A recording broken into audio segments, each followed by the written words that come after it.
Serial नज़र के अंश राठौड़ के रूप में मशहूर अभिनेता हर्ष राजपूत मूलतः नवसारी गुजरात के रहने वाले हैं। नवसारी से मुंबई आकर अभिनय जगत में अपनी पहचान बनाने के लिए उन्हें काफ़ी संघर्ष करना पड़ा। 2006 में उन्हें सीरियल धरती के वीर योद्धा पृथ्वीराज चौहान में पुंडीर का किरदार निभाने का अवसर मिला, मगर उनका संघर्ष वहीं से खत्म नहीं हुआ। पर 2014 में जब उन्हें international film traces of sandalwood में अभिनय करने का अवसर मिला तो उनका एक करियर ने गति पकड़ ली। फिर सपने सोने लड़कपन के आहत, साथ मना साथिया और नजर सहित कई स्टोरों में उन्होंने अभिनय किया।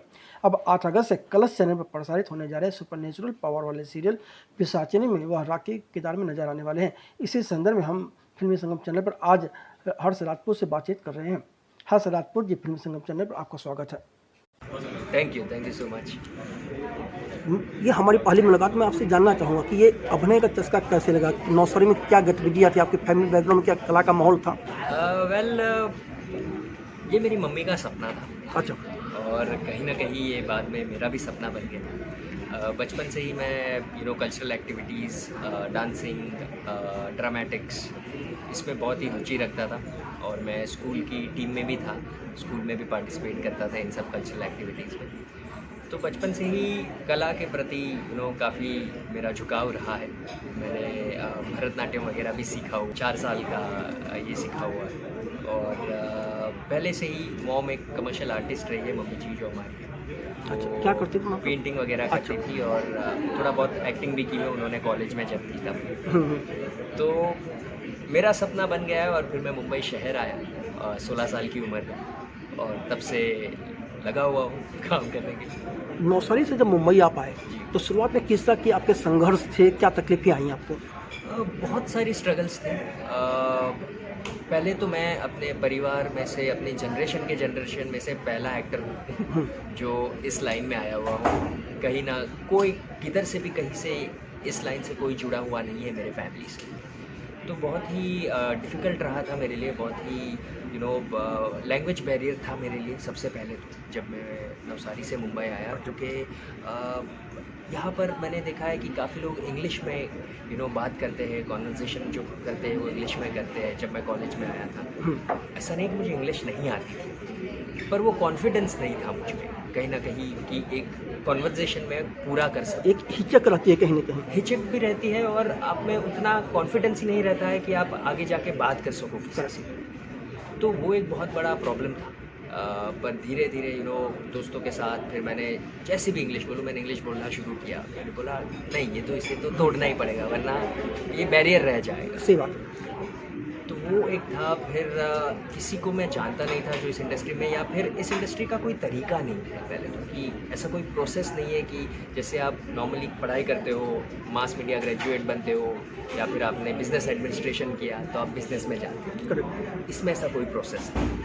ऐसा नहीं है कि आपने एक्टिंग स्कूल ज्वाइन की और एक्टिंग स्कूल ज्वाइन होने के बाद भी, वहाँ से निकलने के बाद भी आपको काम मिलेगा या नहीं मिलेगा उसकी कोई गारंटी नहीं। तो कोई प्रोसेस मुझे पता नहीं था। तो मैंने आकर सीधा ही अपने कॉलेज का जो ड्रामेटिक्स टीम था उसे ज्वाइन कर लिया था कि शायद इससे कुछ रास्ता निकले या मिले या दिखे। सो ऐसे जर्नी शुरू हुई और फिर ढेर सारे ऑडिशंस भी दिए। 90-95% ऑडिशंस में रिजेक्ट हो जाते हो आप। तो बाद में मुझे समझ आया कि आप हर एक काम तो नहीं कर सकते, आपको अपने लिए अलग एक जगह बनानी पड़ेगी जहाँ पे आपके लायक काम आएगा। सो वो धीरे धीरे करते अब जाके कहीं ना कहीं थोड़ी बहुत जगह स्पेस मिलनी शुरू हुई है और अब मैं कह सकता हूँ कि कहीं ना कहीं थोड़ा बहुत मैं काम कर पा रहा हूँ। आपने कहा कि अंग्रेजी भाषा को लेकर एक हिचक थी और बैरियर था, लेकिन आपने एक इंटरनेशनल फिल्म भी की, वो कैसे संभव हुआ था? वो फिल्म काफ़ी बार वक्त के बाद मिली थी मुझे। वैसे आई थिंक 2014 में ऐसा 2014, हाँ 13 या 14 था। तो तब तक मुझे ऑलरेडी 10 साल हो चुके थे मुंबई में और मैं कॉन्वर्सेशन इंग्लिश में भी बात करना शुरू कर दी थी और अब मैं कर पाता हूँ। सो यस, वो भी बड़ा ही एब्रप्ट हुआ था। मतलब मैं गया था किसी और चीज़ के लिए और वहाँ पर जो बंदा ले रहा था, उसने ऑडिशन जो ले रहा था, उसने मुझे देखा, बोला एक काम है, क्या करना चाहोगे ऐसा कुछ? फिर मैंने उसे पढ़ा और बड़ा ही इंटरेस्टिंग था और इंटरनेशनल क्रू था, पूरा इंटरनेशनल लोगों के साथ काम करने का मौका मिला। सो आई ग्रैब्ड इट। क्या एक्सपीरियंस रहे थे उस फिल्म को करने का, उसके क्या रिस्पॉन्स मिले थे? बहुत अच्छा रिस्पॉन्स था, इंटरनेशनल एक्सपोजर था और बहुत अच्छा एक नए तरीके का काम करने का मौका मिला था। नए लोगों के साथ आप काम करते हो तो ऑब्वियसली एक डिफरेंट पैटर्न ऑफ वर्किंग आपको मिलती है।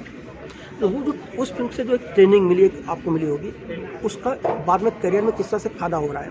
वेल, हर एक सेट पर हर एक प्रोजेक्ट के साथ डिफरेंट चैलेंजेस हैं और डिफरेंट आपको डिफरेंट तरीके से काम करना पड़ता है। हाँ, कुछ चीज़ें वहाँ से उठा के आप अपने साथ लेकर चलते हैं कि जैसे डिसिप्लिन हो गई, जैसे पैटर्न ऑफ वर्किंग हो गया, तो कुछ चीज़ें उठाई वहाँ से हम मिक्स एंड मैच करते हैं सो दैट एक अच्छा पैकेज बन कर लीजिए।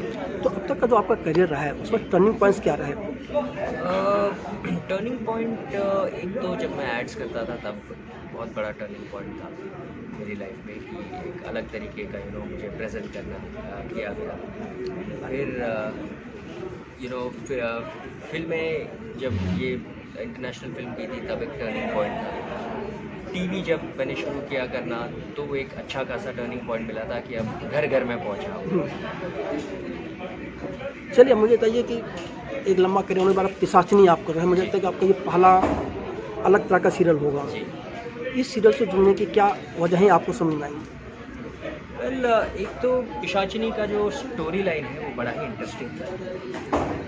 आपको अमेजिंग विजुअल देखने को मिलेंगे जो आपको नॉर्मली एक आम शो में शायद ना देखने को मिले। तीसरा, रॉकी जो कैरेक्टर है वो बड़ा इंटरेस्टिंग है क्योंकि रॉकी एक ऐसा बंदा है कि जब भी वो आएगा स्क्रीन पर आपके चेहरे पर स्माइल आ जाएगी। क्या है रॉकी, है क्या, उसको कैसे डिफाइन करोगे? रॉकी एक केयरफ्री बंदा है, बड़ा ही अपॉर्चुनिस्ट है, छोटे शहर का बंदा है बट उसके जो ठाठ है वो एकदम बड़े शहर के रईसज़ादे टाइप से।